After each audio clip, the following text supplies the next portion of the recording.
Welcome to the Deep Dive, your shortcut to being truly well-informed. Today, we are immersing ourselves in the world of Richard Wagner, who was, well, one of the most transformative composers in music history, and maybe one of the most demanding, too. Oh, demanding is definitely the word. Yeah. Wagner wasn't just trying to, put on a show. He wanted to completely reshape the experience, to overwhelm you, really. Right, overwhelm and transform. He had this vision of taking 19th century opera, which was often just a social event, wasn't it? Pretty much, yeah. A place to be seen. And turn it into something else entirely, like a temple for art. Exactly, a temple of myth. He wanted total immersion. And the key concept driving all of this, the big idea, is Gesamtkunstwerk, the total work of art.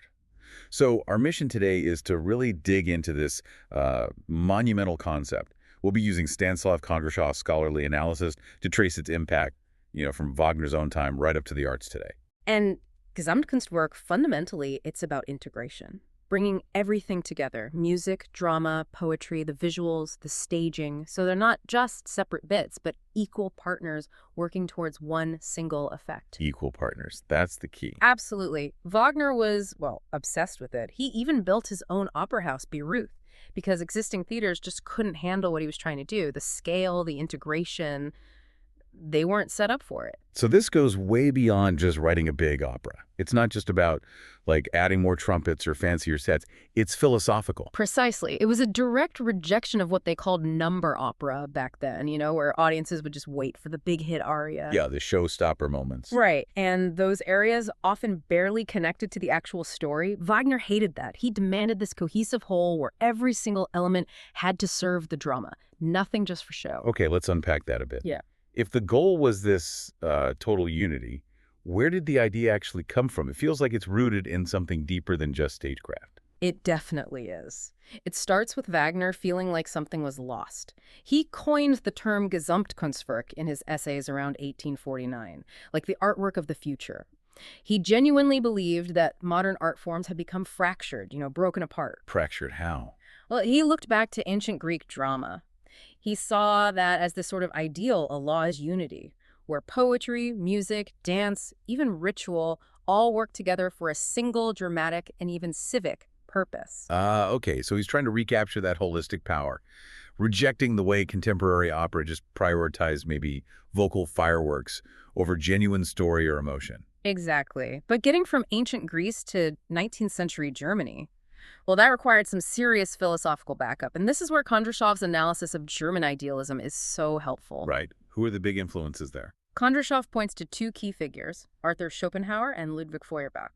Schopenhauer, especially, provided a crucial piece of the puzzle regarding music. Schopenhauer, the philosopher of pessimism. How does he fit into this incredibly ambitious, grand artistic project? Seems counterintuitive.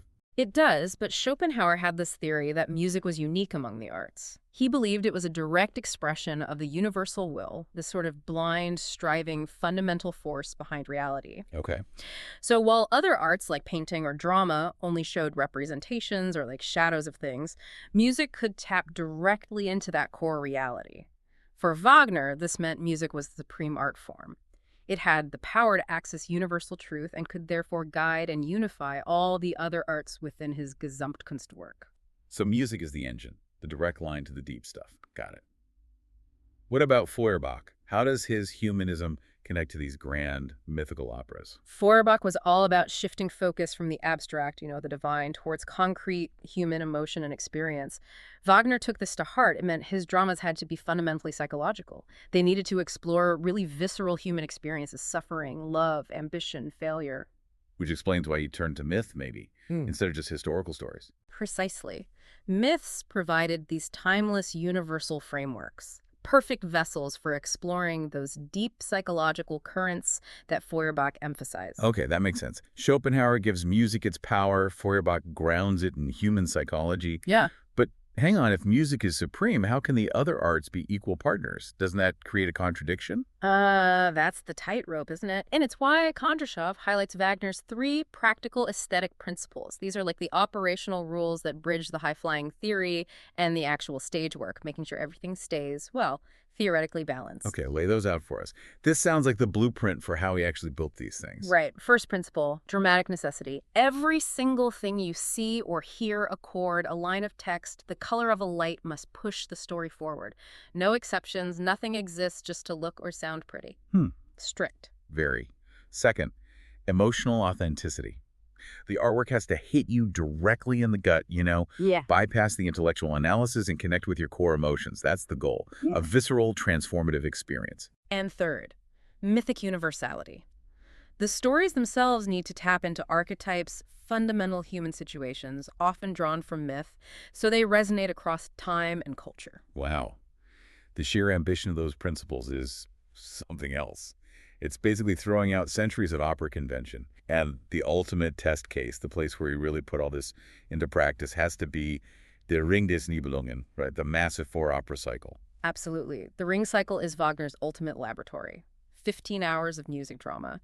And he controlled everything. He wrote the libretto, composed every note, and specified incredibly detailed stage directions. He had to enforce those 3 rules. Let's talk about the music itself. We usually think of opera music as accompanying the singers, but in The Ring, it feels like the orchestra becomes the world. Like, take the very beginning of Das Rheingold.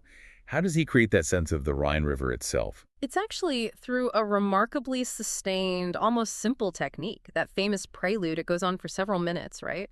And it's built almost entirely on one chord, E-flat major. But it's not static. The chord ripples, it swells. These figures repeat and evolve, rising slowly from the very lowest instruments. So it's not just describing the river. Exactly. The music is the river. It's the sound of these primordial waters. It creates this immersive auditory environment that pulls you into the world before anyone even sings a note. It's pure atmosphere, but dramatically essential. And woven into that huge orchestral soundscape, you have the leitmotifs. That system feels central to that dramatic necessity principle you mentioned. Oh, completely central. A leitmotif isn't just a catchy tune. It's a specific musical idea. It could be short, could be longer, that's tied to a particular character, like Siegfried, or an object, like the ring itself, or even an abstract concept, like fate or love's renunciation. So when you hear that musical phrase, it instantly connects what's happening on stage to everything associated with that person or thing, its history, its future, its meaning. It adds layers of meaning and psychological depth that words alone just can't capture. Yeah, you hear a theme associated with, say, danger. Just as things seem calm on stage, and immediately you know something's wrong, even if the characters don't yet. It creates this incredible dramatic irony. Exactly. It guarantees the music is always narrating, always commenting, never just background noise. And if you want to see all these elements firing together, music, voice, action, visuals, look at the forging scene in Siegfried. Ah, yeah. Tell us about that. How does that embody this unified action idea? Okay, so Siegfried is reforging his father's broken sword. No. Visually, you've got the fire, the hammer, the anvil, sparks flying. It's a powerful spectacle. Vocally, Siegfried sings this intense forging song full of effort and youthful determination. That's the emotional authenticity. But crucially, the orchestra isn't just playing along. It becomes the sound of the forge. You hear the hammering and the percussion, these driving metallic rhythms. The music embodies the physical labor, the heat, the transformation of the metal. Sound, voice, image, action.